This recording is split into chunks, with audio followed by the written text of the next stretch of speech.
Everybody wants a trophy. Everybody wants the MVPs. Everybody wants the all-stars, the all accolades, and that's great. That's what you should strive for, but it doesn't happen by accident. The process manifests that. What's up, guys? It's Steph and Curry. I'm here with Slam Magazine, and we're talking about the Underrated Tour 2021 powered by Rakuten. Yes, it's grown a lot in terms of just understanding the game, understanding the pressures that come with, playing basketball, playing sports at the highest level, dealing with your own expectations, dealing with the expectations of others. Obviously in basketball, it's a team sport, so you're accountable to, the other guys on the team and everybody doing their part. But, and even just socially, how things have changed in terms of, exposure as an athlete. Honestly, I can't imagine what it'd be like, what these young kids are going through right now in terms of social media and all that, but just there's a balance and to the natural progression in the game, and not getting too ahead of yourself. And every year it seems like it gets more difficult. So I feel like for me, I've found certain mechanisms or just processes that kind of settle me in terms of how to deal with adversity, how to deal with failure, how to deal with success, and remain humble and not get too big-headed. But it's also just an awareness of how I personally respond in all those situations, and knowing yourself. So that comes with time, comes with experience, and comes with getting the right circle of people around you too.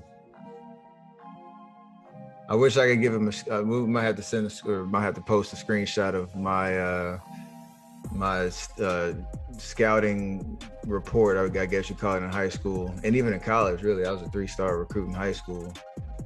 In my senior year, before that, I didn't even have any stars.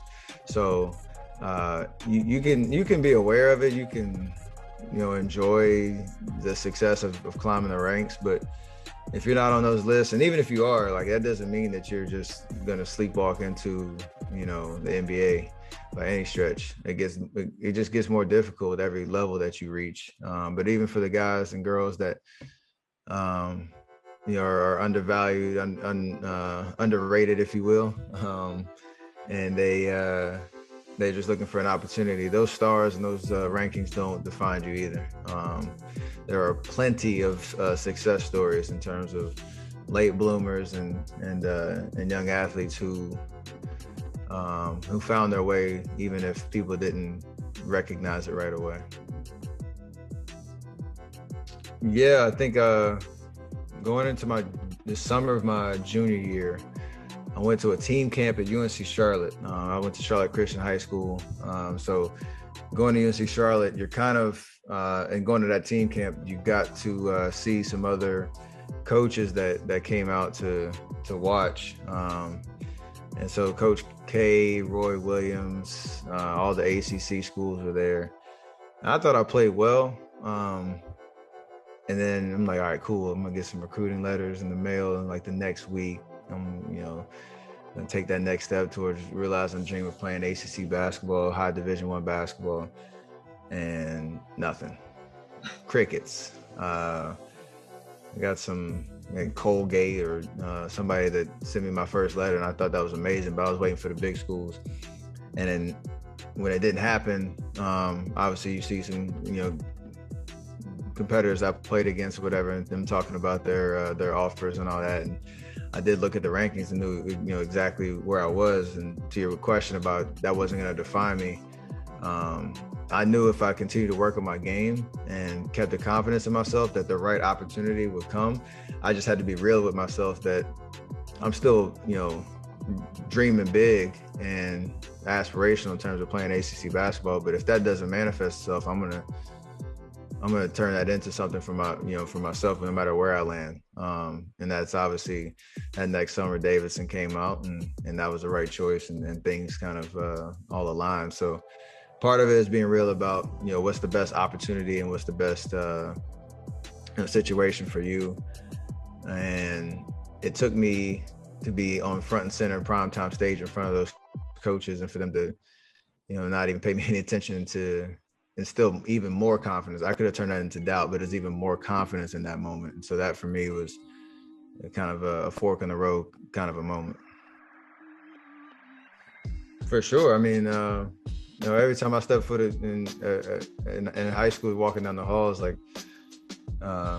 people would ask you, where you want to go to school, all that type of stuff. And, I tried to manifest it and talk big and dream big. But again, that only instilled and inspired the work that I put in. And, I think a lot of people fall in love with the end goal. I think that's obviously it's nothing new, but that's the social media era of you see the polished finished product.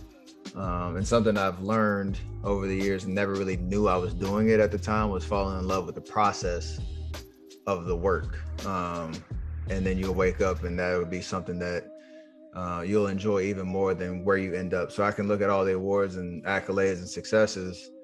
That's amazing. And sometimes I don't even celebrate them because I've already celebrated the work that goes into it. And I've, really appreciated that. So that part is much more fulfilling because it protects you from whatever the outcome is that you might not be able to control. Even if we lose every finals, or if I never make it to the finals, lose every game, whatever, the work that I put in, if I can enjoy that, then I'm doing something right. Journey's a dream. Cole said that, right? That's one of his lines. He talked about. He said it very eloquently. In terms of that process, the journey, the people that you cross paths with, you compete against, the coaches that instill in you, basketball lessons, life lessons, all that type of stuff. Like, don't forget to enjoy that part. Everybody wants a trophy. Everybody wants the MVPs. Everybody wants the all-stars, the all accolades, and that's great. That's what you should strive for, but it doesn't happen by accident. The process manifests that. One, you're always getting better. I think we're always, finding ways to elevate, and everybody's just on a different path. And that's okay. I feel like, again, that kind of goes back to the first question around, there's so much pressures on everybody nowadays to figure it out right away, or to, not have to deal with failure, or that their trajectory needs to be, on pace with everybody else. Like, if my story in terms of my development in the game, can say anything, it's that, your time is the right time.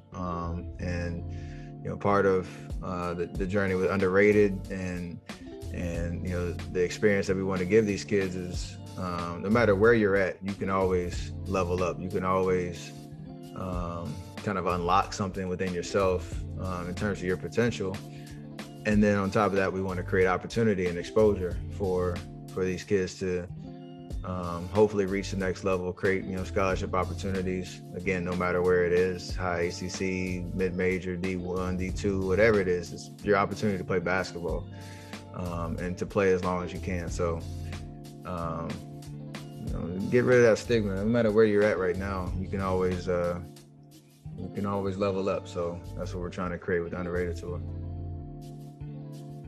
There's something pure about, there's no sense of entitlement with any of these kids in terms of when they come in. Like, they know they have to grind. They know they have to work. And part of me, I wasn't always the most athletic kid. I wasn't, the most skilled or strong or fast or whatever. The discipline of the work and what I put into the game was the only way I was going to accomplish anything. So I feel like there's a common bond with, most of the athletes that come to the Underrated Tour. And then there's just a gratitude, I think, as well, of, just the opportunity. We've celebrated double-figure kids now that have created scholarship opportunities out of the Underrated Tour, and who knows where they would have been without it. And so as part of that is such an amazing experience to see kind of, manifest itself, and like we're just getting started. So that gratitude of just being able to play basketball and the doors that basketball opens and the opportunity that's being created is pretty awesome. That's super dope. I didn't know that you had created scholarships for double-digit kids. That's amazing. Well, we didn't create. They created the scholarship. I should say they created the scholarships for themselves, the opportunity, and putting them on the stage. They did something with it. So all we had to do was roll the balls out and create the tour, and then they took it from there. Yeah, we had a lot of momentum before things shut down with quarantine, the pandemic, but we want to reach the kids where they are. We're trying to find the best markets to give the kids a once in a lifetime unique experience, and I feel like it's something that if you can talk to kids that have been in the program before, but again, it's an experience that when you come in, you are challenging yourself, you're appreciating the game for what it is at its most pure kind of level, and again, it's all about the opportunity. It's all about the toolkit that you can take from the tour, take it to your school or to your AAU teams, your travel teams, or your school teams, and hopefully they be like, where'd you learn that from? I got it from the Underrated tour. We stay underrated around here, so it's part of just continue to scale, continue to grow, continue to reach as many kids as possible, and like I said, there's so many success stories that we already have, and it's just the beginning. So I can't wait to see where it goes.